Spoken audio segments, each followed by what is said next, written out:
You saw the president earlier. He doesn't seem particularly inclined to legalize marijuana, but for years you have been advocating that the federal government do just that.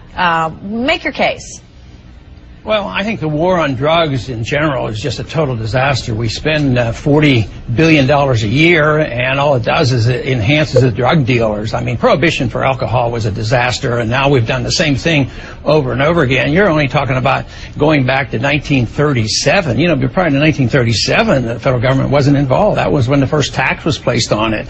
And I just think that the states that legalize it, if any conservative ever considered states' rights, they ought to under these conditions, because these states legalize it. I'm a physician, and I can vouch for the fact that some very sick people benefit from marijuana. Sick people that have AIDS and cancer can use marijuana and benefit by it. And then compassionate conservatives come along and they arrest them under federal law. They overrule state law and they put sick people in prison for this.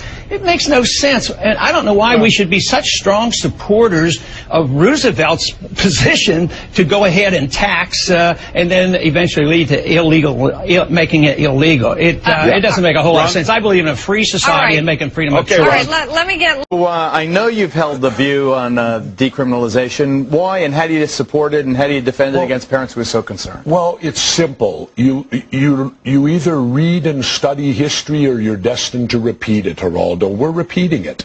This is the identical same thing to the prohibition of alcohol.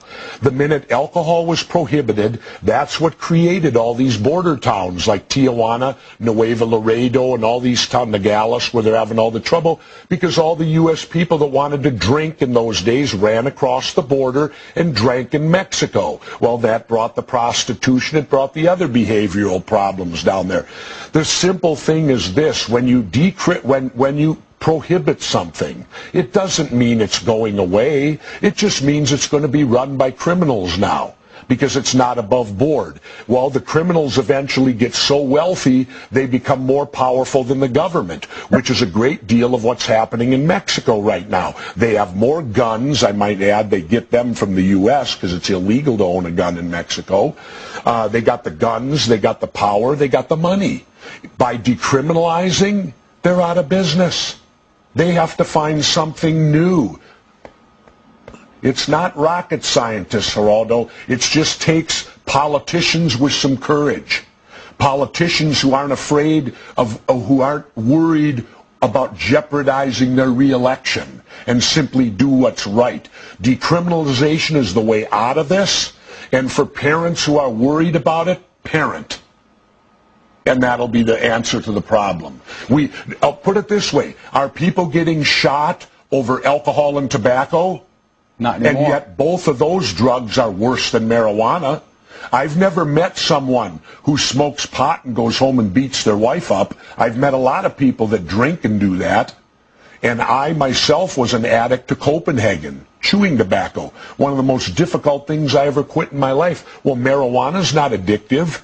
Not physically, it can be psychologically, but it is not a physical addiction like nicotine, and we allow those two drugs. Why wouldn't we allow marijuana? And then if you take it to the medicinal end, we allow doctors to give us morphine, but they can't give us pot? What's wrong with this picture?